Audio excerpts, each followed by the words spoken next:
मौत से डर नहीं लगता था, फैमिली के लिए डर लगता था, क्योंकि मेरा कोई भाई नहीं है। तो सोचते थे कि मतलब मम्मी-पापा का केयर कौन करेगा? थैलेसीमिया मेजर है, अब ज़िंदगी भर हर 15 दिन में ब्लड चढ़ाना पड़ेगा। जैसे-जैसे उम्र बढ़ेगी वैसे-वैसे ब्लड की रिक्वायरमेंट बढ़ती रहेगी, और वही होता है, जैसे-जैसे एज बढ़ता है, हाइट बढ़ता है, उसके अकॉर्डिंग ब्लड की रिक्वायरमेंट बढ़ती जाती है। 20 दिन पे मतलब अब मुझे हर 20 दिन पे ब्लड चढ़ाना पड़ता है। अब काफ़ी सारे ब्लड बैंक हैं जिसमें मैं खुद कैंप ऑर्गेनाइज़ करती हूँ, और मैं सिर्फ मैं ही नहीं, इवन कि हमारे अंदर काफ़ी जितने भी थैलेसीमिया बच्चे हैं ना, उनको मैं ब्लड प्रोवाइड करवाती हूँ। हमारा एक सेंटर चलता है कंकड़बाग में, जिसमें कि हम लोग प्रॉपर गाइडलाइन के साथ ब्लड ट्रांसफ्यूज़न बच्चों का करवाते हैं। हम बहुत अजीब नेचर के इंसान हैं। हमको अब लगा कि चलो ये है, अब मुझे ये चीज़ फेस करना है, तो उसको हम मतलब एक पार्ट बना लिया, और हम ऐसा कुछ हर्ट वुट वाला फीलिंग हमको कभी आज तक नहीं आता है खुद को लेकर के, अरे मेरे साथ ये प्रॉब्लम है। हम बहुत ढीठ इंसान हैं। तब मेरे घर वाले लोग फोर्स करते हैं, अरे ब्लड चढ़ा लो ना, अरे ब्लड चढ़ा लो ना, 20 दिन हो गया, ब्लड चढ़ा लो ना। तब जाके हम चढ़ाते हैं। हम मतलब होता है वैल्यू ही नहीं देते हैं कि कोई बीमारी है।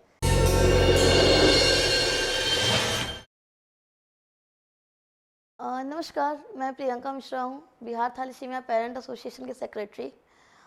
फर्स्ट ऑफ ऑल थैंक्स ज़िंदगी बाइट्स, जिन्होंने हमें ये मंच दिया अपनी ज़िंदगी की हर एक पल को आपके द्वारा शेयर करने के लिए।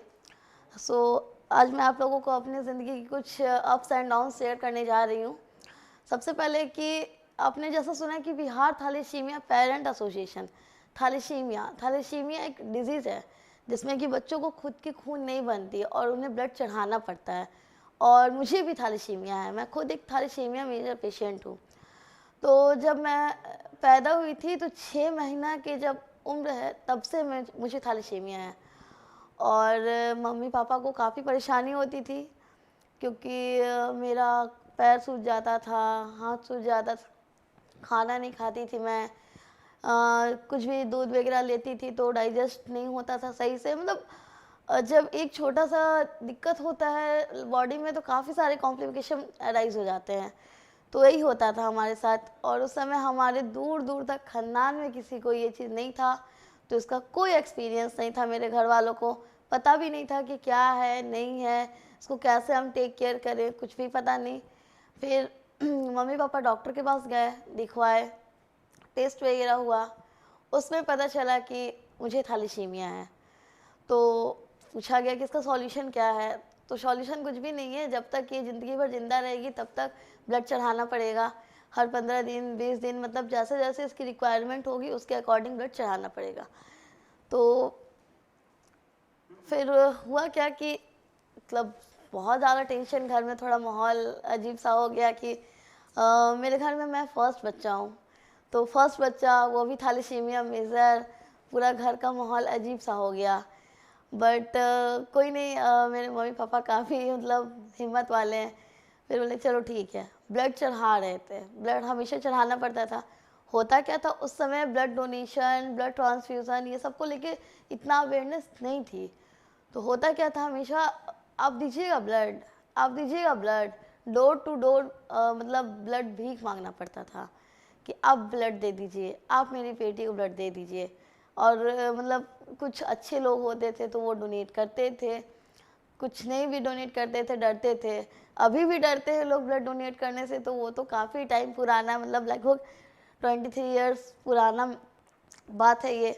तो उस समय तो और भी अवेयरनेस की कमी रहती है कि ब्लड डोनेशन कैसे होगा, कमज़ोर हो जाएँगे, ये वो।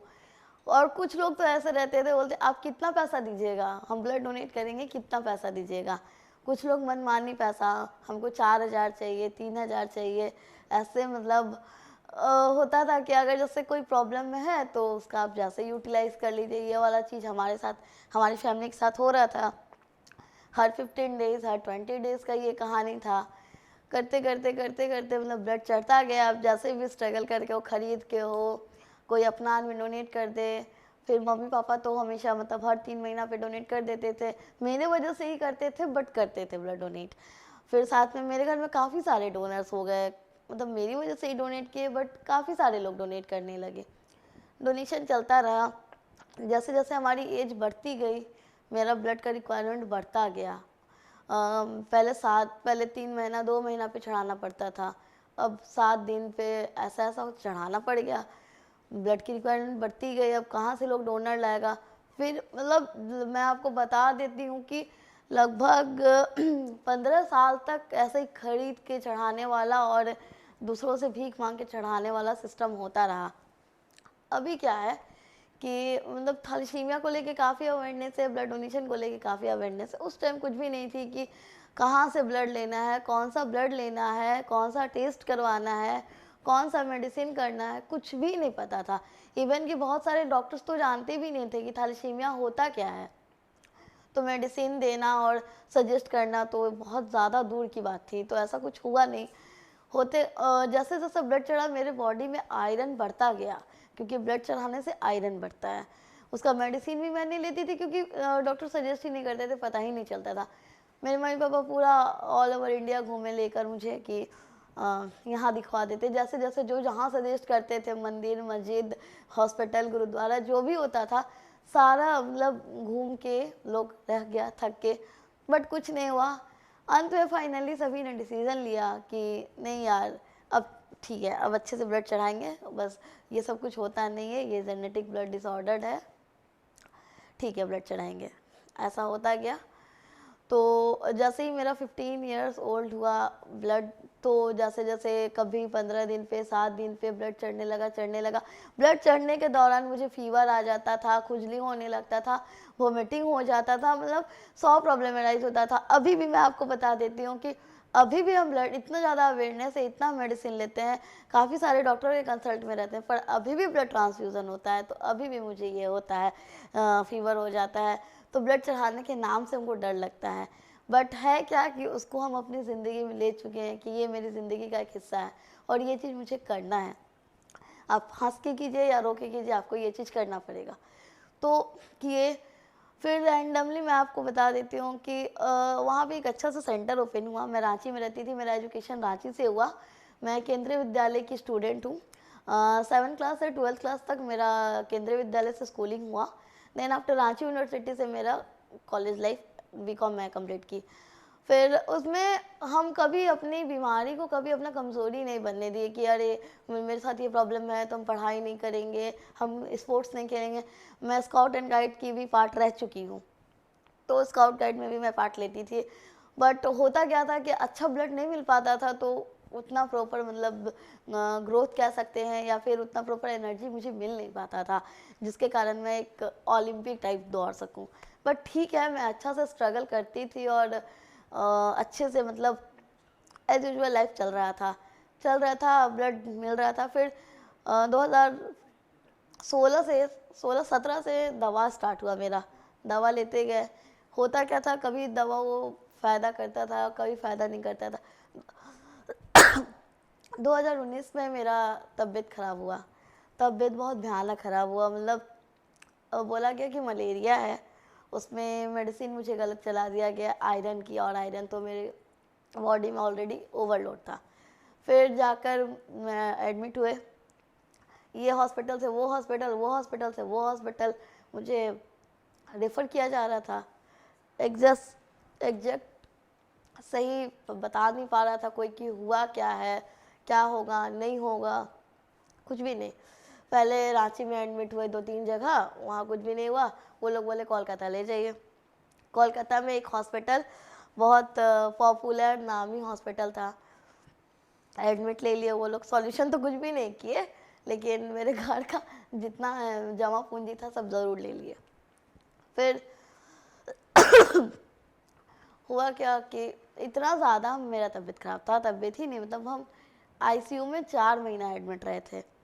पैर वैर हम होश में थे, लेकिन मेरा बॉडी काम नहीं कर रहा था।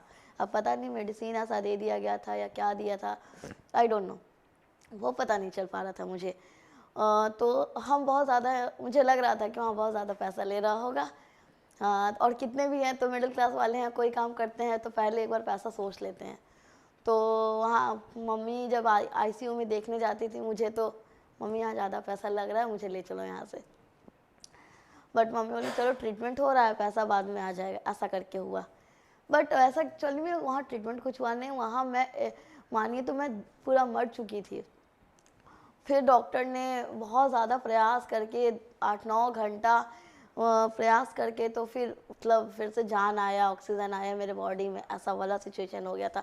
मतलब बहुत ज़्यादा डिफ़िकल्ट सिचुएशन हो गया था।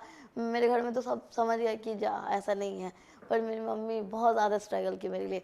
मतलब वो डॉक्टर वगैरह को, हम लोग दूसरे स्टेट में थे, हम लोग का कोई वहाँ जान पहचान नहीं, लेकिन मेरी मम्मी फिर भी, अगर मेरी बेटी को कुछ हुआ तो छोड़ेंगे नहीं तुम लोग को, ऐसा। डॉक्टर का कॉलर वॉलर मम्मी पूरा पकड़ ली। फिर वो लोग बहुत ज़्यादा स्ट्रगल किया डॉक्टर लोग, फिर मुझे ठीक किया। ठीक मतलब इन द सेंस कि होश में लाया, होश में आ गए। फिर हम नेक्स्ट डे वहाँ से डिस्चार्ज हुए। वो इतना ज़्यादा वहाँ बिल बनाया कि मतलब अनएक्सपेक्टेड, कर्जा तक हो गया उस बिल के चक्कर में। फिर वहाँ से आए, यहाँ पे एडमिट हुए पटना में IGIMS में। वहाँ थोड़ा बहुत ठीक, वहाँ से मुझे एम्स रेफ़र कर दिया गया, वहाँ थोड़ा बहुत ठीक। ऐसा करते करते 4 महीना मेरा बीत गया।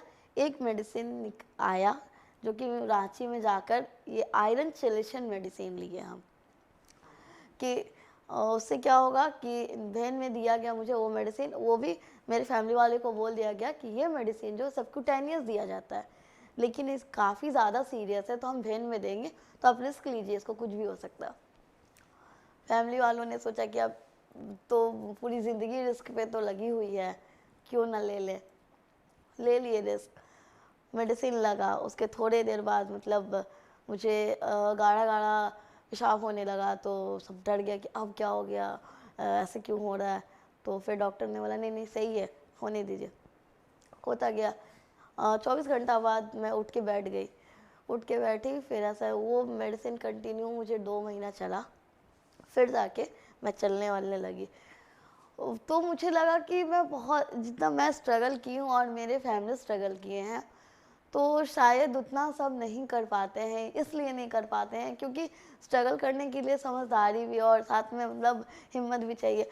होता क्या है कि अभी भी बहुत सारे ऐसे लोग हैं, इतना अवेयरनेस के बाद भी बहुत सारे ऐसे लोग हैं जिन्हें नहीं पता चल पा रहा है कि क्या मेडिसिन लें, कैसे खाना खाएं, कैसे ब्लड ट्रांसफ्यूज़न करवाएं, क्या करवाएं, कुछ भी सही से पता नहीं चल पा रहा, जिसके कारण डे बाय डे बच्चे बढ़ते जा रहे हैं और साथ में उनकी तबीयत भी बिगड़ती जा रही है, सही से प्रॉपर उनका केयर नहीं हो पा रहा। तो मुझे लगा कि जितना मैं स्ट्रगल की हूँ, क्यों ना इसके लिए हम एक कदम बढ़ाएं। एक एसोसिएशन हम लोग का बना, एक एसोसिएशन हम लोग का बना, जिसका नाम मैंने आप लोगों को पहले ही बताया, बिहार थैलेसीमिया पेरेंट एसोसिएशन है, जिसमें कि हमारी NGO की एक खासियत है कि सिर्फ इसमें थैलेसीमिया बच्चे या उनके माता पिता ही ऐड रह सकते हैं। हम लोग ऐड हुए, सभी लोग मिल के एक NGO बनाए और ये NGO अब हम लोग का एक फैमिली बन चुका है। हर एक अच्छे बुरे में हम लोग पार्टिसिपेट करते हैं, ना कि सिर्फ थैलेसीमिया के मैटर में, हर अच्छे बुरे चीज़ में। होता क्या है ना कि हम बहुत ज़्यादा छोटी छोटी चीज़ों के लिए बहुत ज़्यादा हम स्ट्रगल किए हैं। लाइक जो थैलेसीमिक बच्चे होते हैं ना, उनको आप दूर दूर से देखिएगा ना तो एब नॉर्मल दिख जाते हैं, तो सब स्ट्रगल लोग एडजस्ट कर लेता है। लेकिन जो होता है ना समाज से बहिष्कृत वाला, जैसा नेचर से लोग देखते हैं, वो वाला स्ट्रगल थोड़ा बहुत मुश्किल होता है। तो मैं चाहती हूँ कि बच्चे खुद को इतना मेंटेन रखें कि किसी को ही बता नहीं पाए कि वो थैलेसीमिक है, या फिर ऐसा उनको उनको उस नज़र से देखें। तो मेरा ये मुहिम चलता है, ब्लड दिलवा देना, ब्लड चढ़वा देना, इट्स नॉट अ सॉल्यूशन, वो सॉल्यूशन नहीं है। मेरा सॉल्यूशन रहता है कि जो भी थैलेसीमिया बच्चे एक परफेक्ट लाइफ जिए, एक परफेक्ट बच्चे की तरह, जैसे आम बच्चे रहते हैं।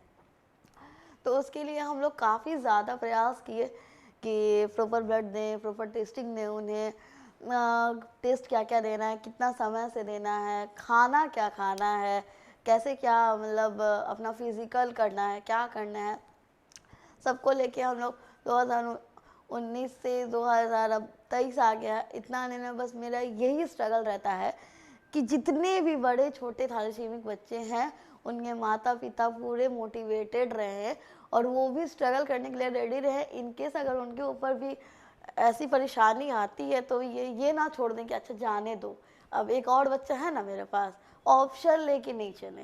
क्योंकि बहुत सारा ऐसा होता है कि कुछ ऐसे माँ बाप होते हैं पूरे होप छोड़ देते हैं कि अब हम क्या कर सकते हैं, उतना पैसा नहीं है, हम नहीं रख सकते हैं। अच्छा कोई बात नहीं, एक और बच्चा है ना, क्यों भाई दोनों बच्चे को सेम प्रायोरिटी क्यों नहीं मिल सकती है, मिलनी चाहिए सब सेम। मैं ये इस प्रॉब्लम से फेस कर रही हूँ, तो इसीलिए जो मैं अपने संस्था के माध्यम से ये संदेश देना चाहती हूँ कि आपको कोई भी बीमारी है या कोई भी प्रॉब्लम है, आप उस चीज़ को अवॉइड करें, नज़रअंदाज करें और साथ में उसको लेके भी चले कि एक मेरी ज़िंदगी का पार्ट बन गया, उसका प्रॉपर आप केयर कीजिए, बट उसको नज़रअंदाज करके चलिए। नज़रअंदाज करके चलने से आपको क्या होगा ना, आपका प्रॉब्लम कम होगा। अगर उस चीज़ को आप सोचते रहिएगा तो वो प्रॉब्लम बढ़ता जाएगा। तो इसलिए इग्नोर कीजिए उस चीज़ को, उसका प्रॉपर केयर कीजिए, बट उसको इग्नोर कीजिए और अपनी ज़िंदगी में आगे बढ़िए। क्योंकि जब हम कुछ मेरे साथ बहुत सारा अच्छा चीज़ होता है ना, तो उसमें एक छोटा सा बुरा चीज़ हो जाए ना, तो कुछ खास मायने नहीं रखता है। इसलिए मैं यही कहना चाहूँगी सभी से कि बहुत सारी प्रॉब्लम्स है, एक ऐसा नहीं कि थैलेसीमिया है, ये है। हम कभी-कभी सोचते हैं कि ठीक है, मेरा प्रॉब्लम कुछ भी नहीं है और भी दुनिया में अगर हम बाहर देखेंगे तो बहुत सारा प्रॉब्लम है। तो उस चीज़ को भी आप हमेशा आगे देखिए कि हमसे भी दुखी लोग हैं इस पृथ्वी पे। तो उनको देख के खुद को मोटिवेटेड कीजिए और ये मत सोचिए कि हमको कोई आएगा, मोटिवेट करेगा, समझाएगा। आप खुद को मोटिवेट कीजिए और खुद को समझाइए, ताकि लोग आपसे मोटिवेटेड हों और आप खुद की प्रॉब्लम की खुद सॉल्यूशन कीजिए और हमेशा लाइफ में आगे बढ़ना चाहिए, ये पीछे नहीं देखना चाहिए कभी भी।